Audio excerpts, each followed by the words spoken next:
Welcome back to CoolKvothe Plays Hearthstone. We're going to jump right in here again. This is a complete follow-up, both spiritually and literally, to my last video. As you could probably tell by the time, we're literally 5 seconds after the last one ended. So this is all happening on the same night. That being said, we are dead set on trying to get a second rogue victory so we can get that quest reward. So I'm going to jump right in as the rogue again. If I don't win this time and I lose a couple rank again, I will not play a third rogue game in a row. We're going to jump into a different type of deck at that point. But we'll see what happens in this rogue game. We can kind of decide what we want to do after that.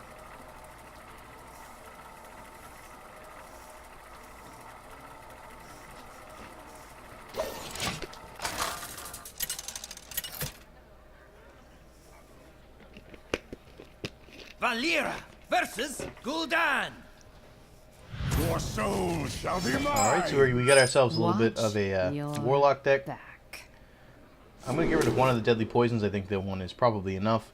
Backstab, I'm also going to get rid of... Actually, no, I'm going to keep Backstab. I'll get rid of Assassinate as well. And hopefully, we're going to start first, which is nice, especially if he has Murlocs or something like that. But we are going to start with the coin, which we're going to hold on to, because in a rogue deck, that can be extremely invaluable.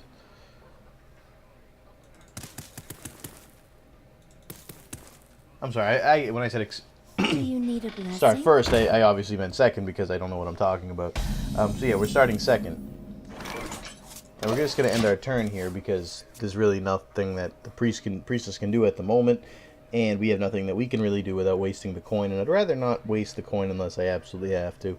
So next turn, we're probably in line for a dagger and killing the priestess, just to get her out of the way, assuming he doesn't summon a Void Walker or something similar to that. But my hope is he just life taps and attacks me for 2, and then allows me to kill him next turn.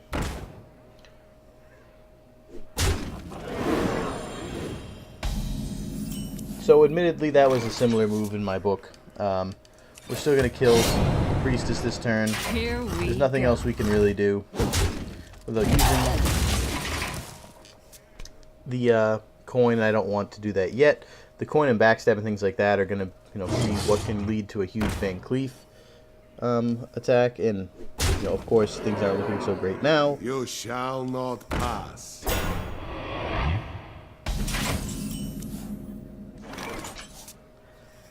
Alright, so that just feels extremely unfair. We might actually have to start breaking our rules here. So I'm going to summon Bloodbane Stalnos. We're going to use 3 damage to this wolf over here. We're feeling a little too good about himself. And then we're going to go ahead and... well, now we're in a pickle as well. Just a tough situation. I don't want to waste mana here. We're just going to attack him for 1. And we're going to leave a mana in the tank, but that's just the price of doing business. I assume he's probably going to destroy him with the wolf or something, with the shield guy. If he leaves Thalnos out there, then I'd be very surprised. I mean, granted, I don't have anything else that I can play with Thalnos, but...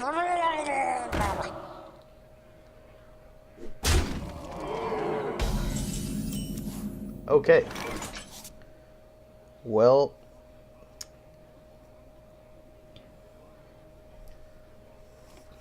this is a situation that I don't really like. We are going to be able to take out 2 of them in this turn, which is great and all. But we're going to pay a little bit of a price doing it, and that's what I don't like about it. So it's 1 damage right there. Now we're going to do 1 damage to that one. The reason I picked him is simply because he has the... excuse me, I lost my train of thought there for a second. I picked him because he was going to do a significant amount of damage to us next turn. If he didn't... yeah, beat it. And then I'll summon these guys and move on to next turn. And of course, I drew Edwin Van Cleef this turn as part of the extra draw there, because if I had waited another turn, I would have been able to get like a 12-12 Van Cleef, which he probably would have killed instantly, but either way, I was probably going to die if I didn't play it exactly as I did.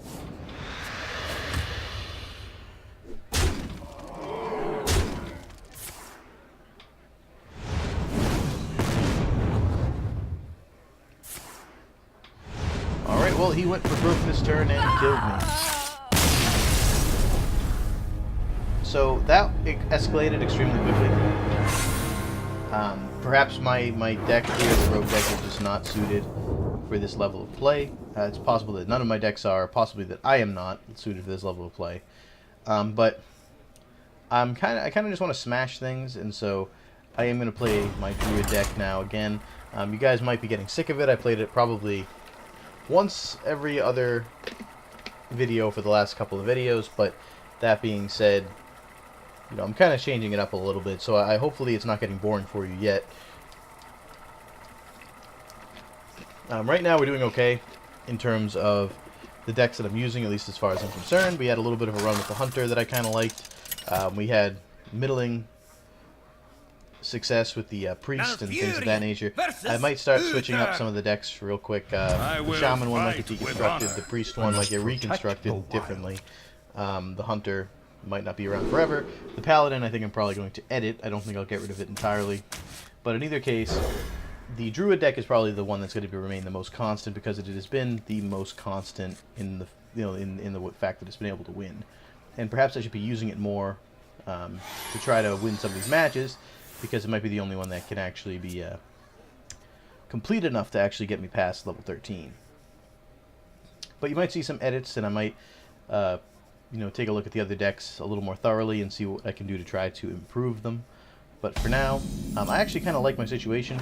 I have 3 mana essentially in my hand that I can use. So on turn 4, I could potentially summon this Ancient of War or a similar creature. So I'm going to end my turn now with the hope that I can use these cards in tandem to summon something great.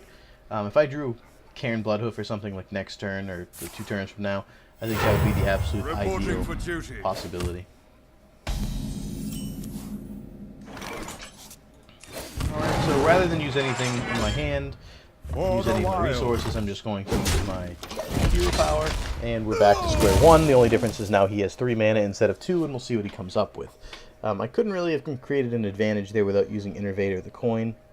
I could have used Wrath, but I don't really think that would have been a good use of it. TC-130 mental dislocator. Okay, so I could summon the Black Knight. I don't really think that that's worth it, though. So instead, I am going to summon a Harvest Golem and call it a day.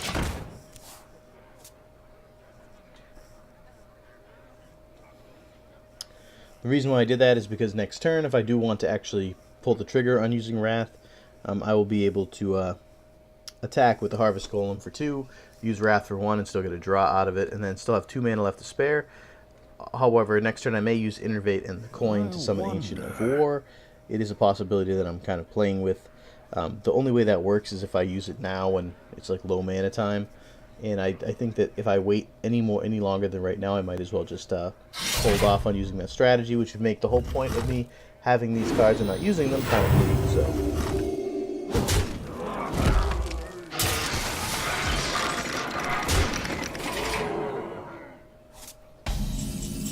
Alright, so that pretty much seals it. The fact that I got a second one means that I kind of have to do this.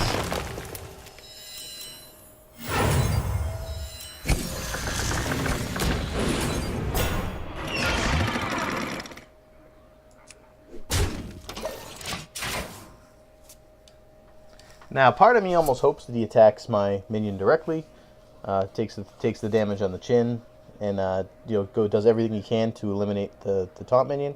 What I'm kind of afraid of is that he might just end up having, like, the Equality Pyromancer combo and might just wipe out my entire board and everyone on the field. Well, there's Equality, which is probably the best time I've ever seen for it. Reporting for duty.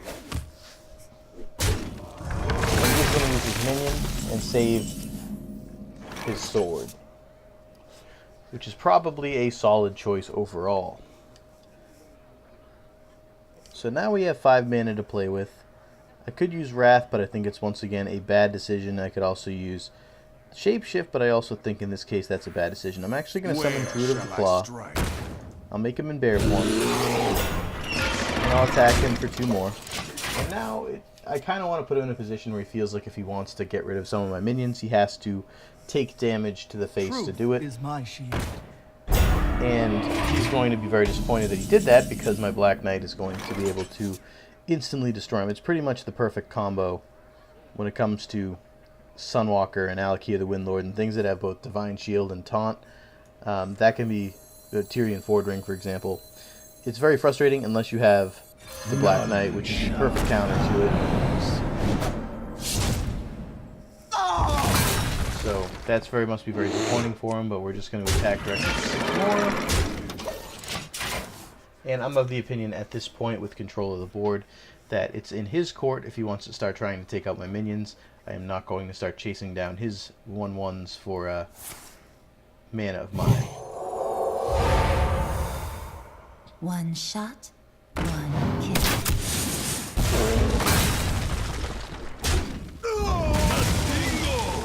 Yes!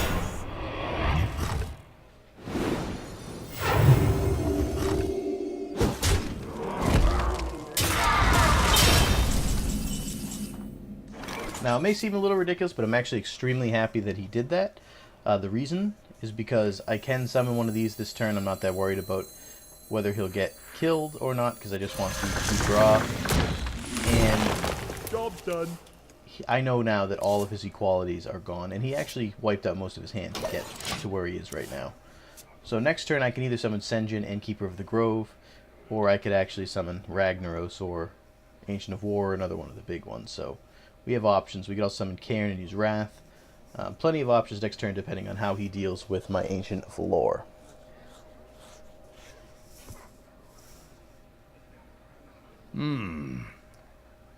And I have to assume that if he does have a card that's going to, wipe out Ancient of Lore or something like that without using any of his minions, that he has to be running out of them. He has 4 cards in his hand, and he's used both the qualities at this point.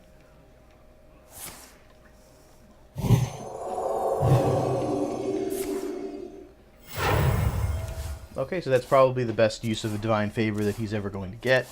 And I hate that when I see that, because it's just very frustrating. It's probably not really the greatest card reliability-wise, but when someone uses it to good effect against you, you feel like, I had this game, and then suddenly you put in this card, and now it's completely different.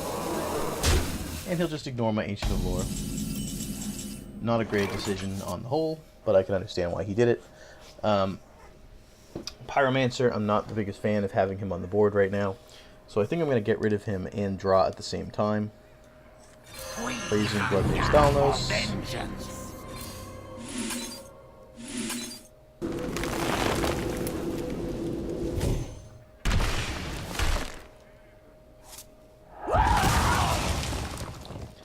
It's going to leave me with 4 mana to do what I want with, so I'm going to summon my own Shield Master, and we'll use Ancient Lore to take out him, which leaves me with a 5/2, but he is protected with a 3/5 taunt. So I think that we did a good job turning around board control, gaining a little bit of draw control, and I don't want to actually be in a position where he has the cards to take me out. So I kind of want to see ball in his court before I start throwing down the Ragnaroses, Cairns, and Ancient of Wars.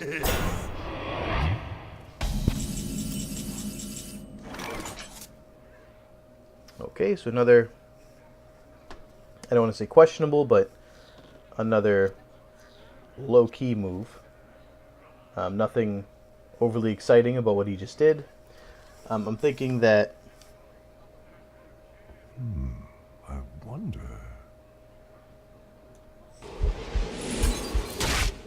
I might use Swipe right here. He's going to be left with 1 damage left. And then at this point I could summon... I'm going to take 2 damage. I'm going to choose to take 2 damage right now to get rid of him.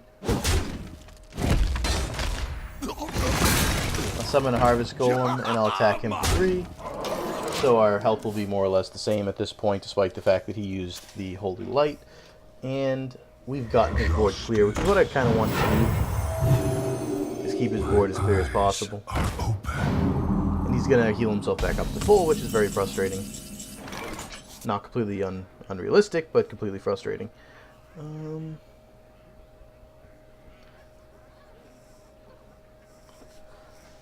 Okay. Man!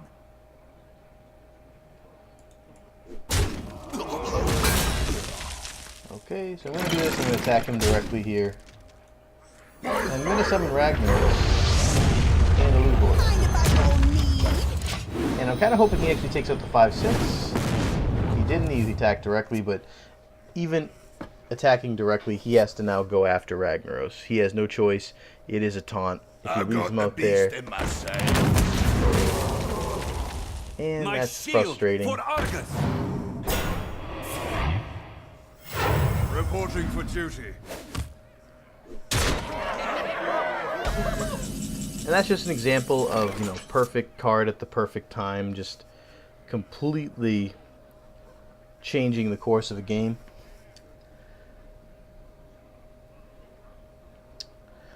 So we're going to go ahead and give me that. get rid of Big Game Hunter right here. Just Force of Nature.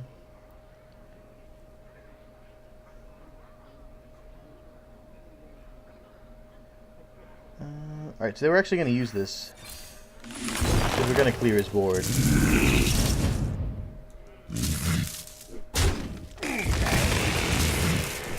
And not really totally clear it per se.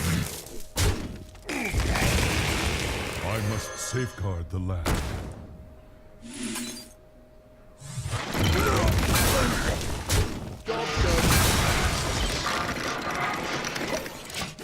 But we'll put it back to where it was. The big threat's gone, you know, out of the way. Hopefully, he's not going to find lethal on me.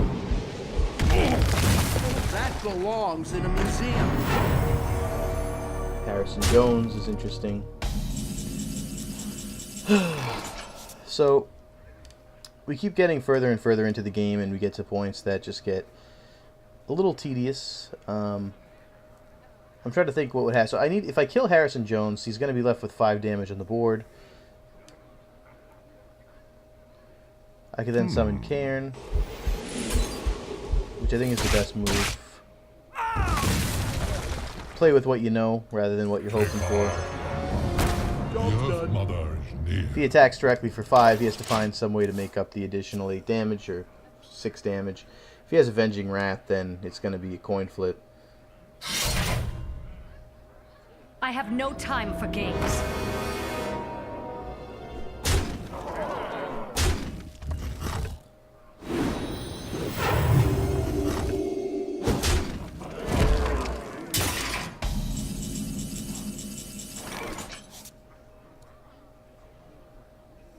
Okay.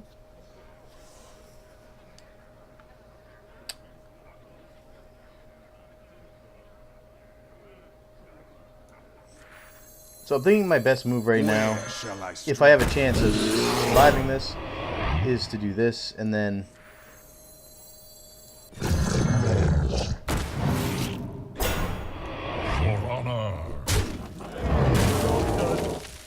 because I need the taunts right now. I don't want to have him just bull his way through to my health. And of course he would have a Cairn Bloodhoof, because that just makes my life a little more complicated. He's going to attack one of these taunts directly, it looks like. Kill it. My eyes are open. He's going to do 3 health himself. So now he is tapped out, which is the only good news among this entire scenario. I could play Ancient of Lore to heal myself. I don't know where I'd stand if I did that.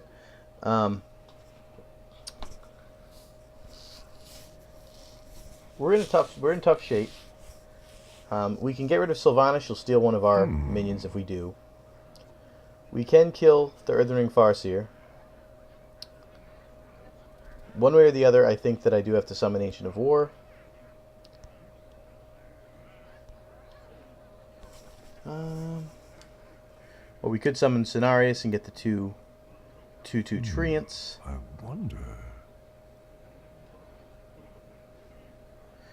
I'm thinking that I need to kill him. But the problem is, if Cairn dies, then I end up losing. Sylvanas is going to take him. What to do? Right. If I buff them with Cenarius, I'm going to die. So I could summon Ancient of War.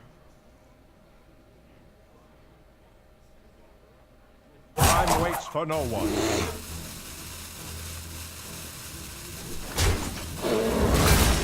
For honor. The eyes of the Earth Mother are upon us. Job done.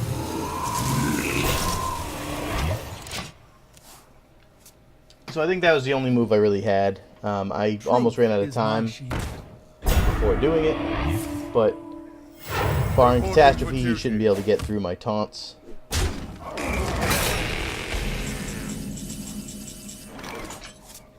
Okay.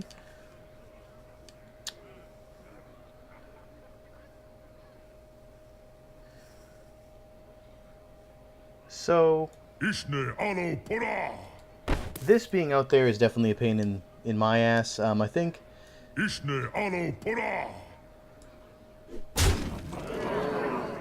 that I will attack it. And I think that I will go ahead and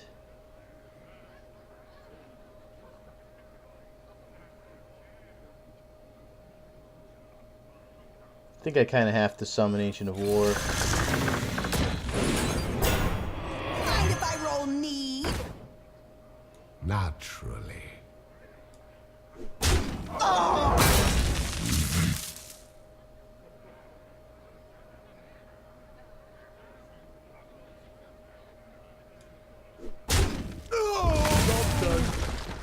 Time waits for no one. And this is the most harrowing experience I've ever had. I have board control, but 2 health. And all he needs is 1 damage card to kill me. Follow the rules. Reporting for duty.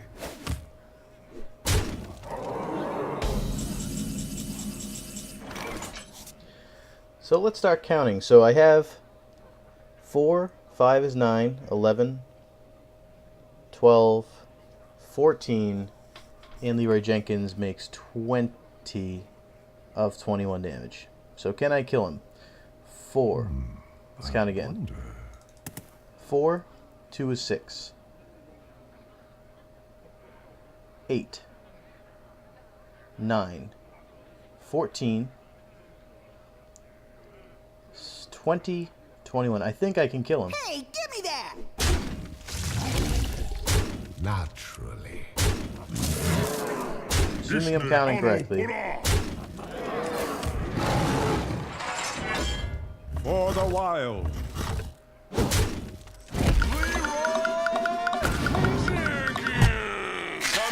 Let's do this. Justice demands retribution.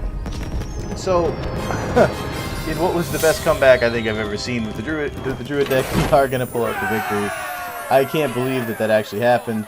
The whole time I was freaking out about what the best move would be, and I got lucky in the fact that he didn't have any cards left that could deal damage to me.